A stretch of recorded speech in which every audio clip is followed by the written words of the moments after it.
Em Mateus 3, somos transportados para as margens do Rio Jordão, onde somos apresentados a um cenário vibrante e cheio de significado espiritual. Este capítulo marca o início do ministério de Jesus, bem como o papel fundamental de João Batista como seu precursor e mensageiro.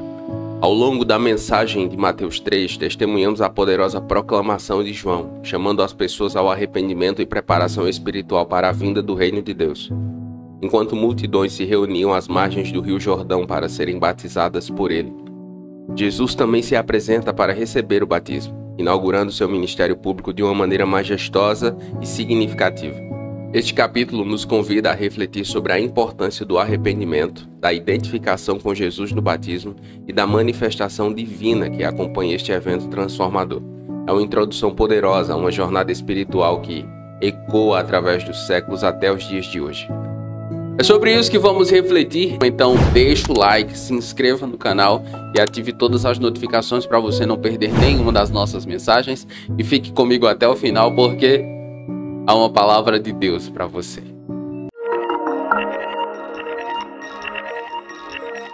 Mateus capítulo 3, ele pode ser dividido em 3 partes, que vão do versículo 1 ao versículo 17.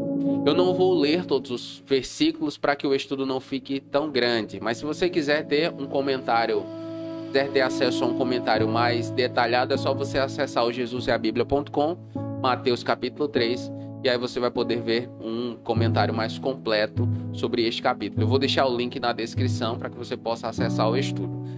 No site eu vou deixar também um link para que você possa acessar o mapa mental que eu estou usando aqui. Caso você queira, você também vai poder estudar por ele, ok? Então vamos lá. Mateus capítulo 3, versículos de 1 a 6. Nessa primeira parte nós vemos a preparação do caminho do Messias. E no versículo 3 está escrito o seguinte: Este é aquele que foi anunciado pelo profeta Isaías. Voz do que clama no deserto, preparem o caminho para o Senhor, façam veredas retas para ele. Algumas coisas muito importantes que eu e você precisamos ter em mente aqui. A primeira delas é o surgimento de João Batista. João Batista aparece aqui em Mateus capítulo 3, versículos 1 e 2. Ele surge no cenário cumprindo a profecia como precursor do Messias, anunciando a proximidade do reino de Deus. A profecia que é mencionada aqui em Mateus capítulo 3, está em Isaías capítulo 40, versículo 3, e diz: Uma voz clama, no deserto preparem o caminho para o Senhor, façam no deserto um caminho reto para o nosso Deus. Segundo, o ministério de arrependimento e batismo de João, nos versículos de 3 a 6. João convoca as pessoas ao arrependimento, simbolizado pelo batismo no Rio Jordão, preparando os corações para a chegada do Messias. Qual é a grande lição para mim com relação a essa seção de Mateus capítulo 3? Na minha opinião, João Batista nos lembra que a transformação espiritual começa com a disposição de mudar.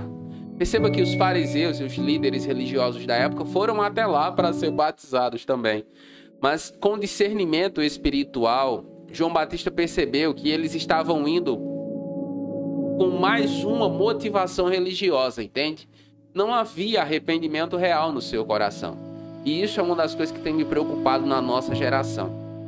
É uma quantidade muito grande de pessoas dizendo-se ser cristãs, mas com um comportamento que não mostra, que não deixa claro um arrependimento genuíno, uma transformação real. Era exatamente isso que João estava dizendo aos fariseus e líderes religiosos da época. Arrependei-vos. Quem vos deu aí, quem colocou na cabeça de vocês a ideia de fugir da ira vindoura? Então, a mensagem de João é carregada de um arrependimento urgente e imediato. Dessa maneira, ele prepara o caminho para a chegada do Senhor Jesus. Em segundo lugar, nos versículos de 7 a 12, nós vemos o batismo do Senhor Jesus. E no versículo 11, diz o seguinte: Eu os batizo com água para arrependimento, mas depois de mim vem alguém mais poderoso do que eu, tanto que eu não sou digno nem de levar as suas sandálias. Ele os batizará com o Espírito Santo e com fogo. Então João, ele já deixa claro que depois dele virá alguém maior. Algumas coisas interessantes com relação a esse trecho que eu gostaria de refletir com você. Primeiro, o confronto entre os fariseus, entre João Batista, os fariseus e os saduceus. João Batista repreende os líderes religiosos, os fariseus e saduceus, que buscavam um batismo sem verdadeiro arrependimento. Ele enfatiza que a verdadeira conversão é necessária para entrar no reino de Deus. Segundo, a pregação de João sobre o batismo de Jesus, nos versículos 11 e 12. Ele deixa claro, ele declara qual é a sua missão e que é menor em comparação com aquele que está por vir, referindo-se ao Senhor Jesus. Ele anuncia que batizará pessoas com o Espírito Santo e com fogo, indicando uma transformação espiritual e a purificação que o Senhor Jesus trará. Além disso, João, ele destaca a transformação e a purificação que o Senhor Jesus trará à vida daqueles que creem, como por meio do batismo de Espírito, com o Espírito Santo e com fogo. O Espírito Santo capacita e guia, enquanto o fogo representa a purificação e a separação do pecado.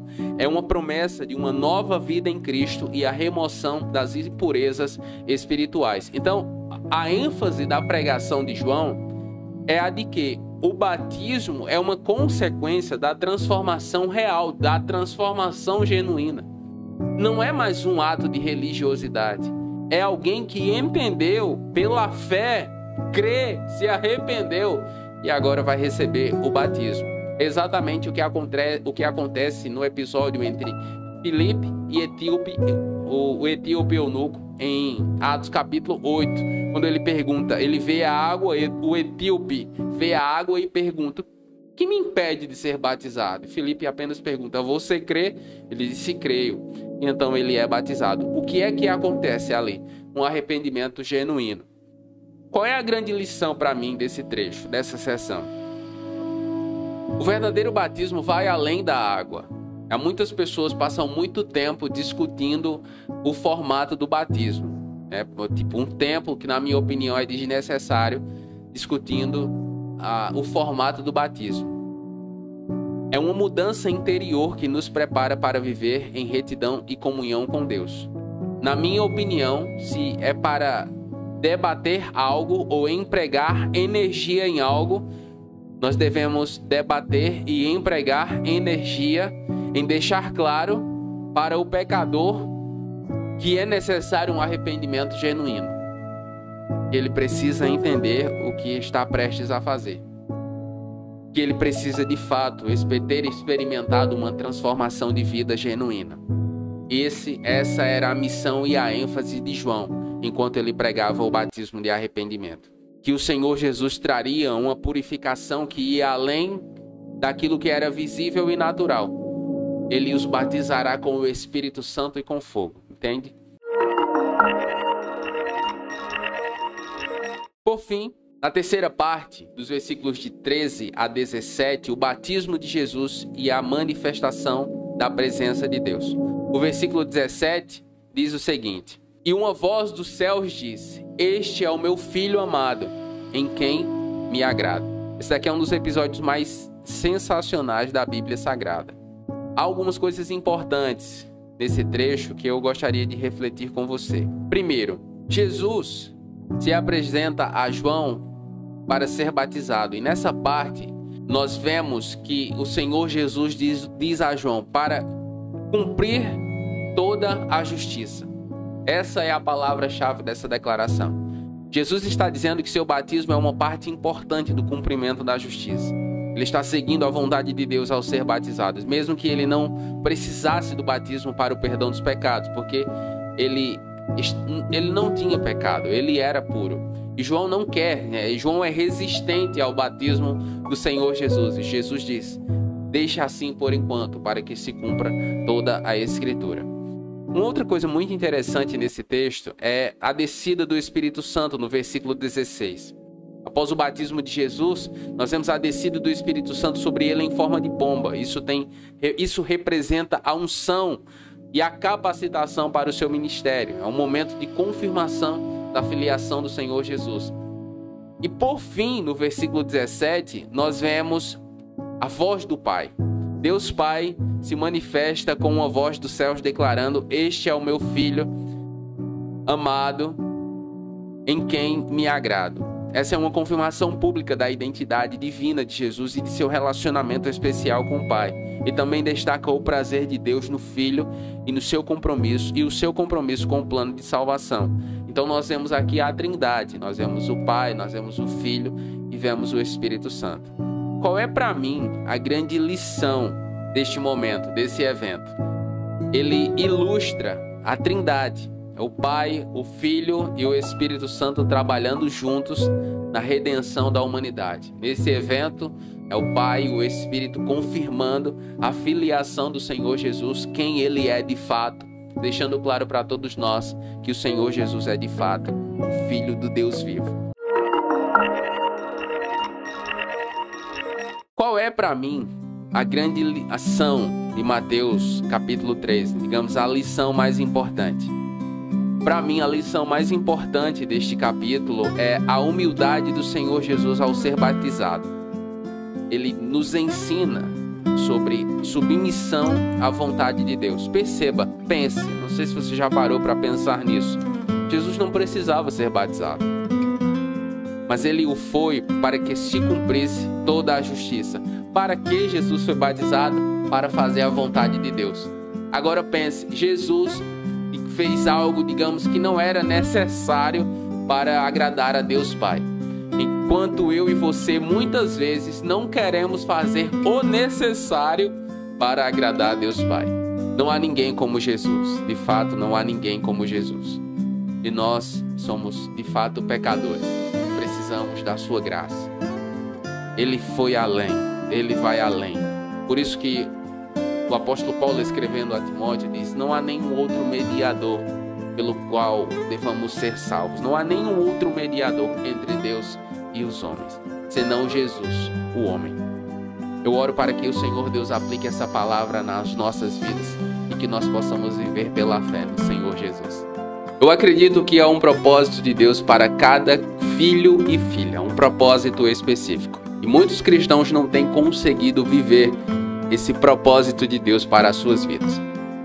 Para lhe ajudar, eu escrevi o e-book Descobrindo o Propósito de Deus para a Sua Vida. Nele eu compartilho tanto a minha jornada pessoal, a descoberta do meu propósito, como a de outros homens e mulheres de Deus. E como eles desfrutam de uma vida abundante em Jesus a partir da descoberta do seu propósito. Para mais informações, link na descrição. Voltando ao estudo de Mateus, qual dos princípios bíblicos mais falou com você? Me diga nos comentários. Neles, você pode fazer o seu pedido de oração e nós estaremos orando com você e por você. Eu oro para que Deus abençoe a sua vida e até a próxima.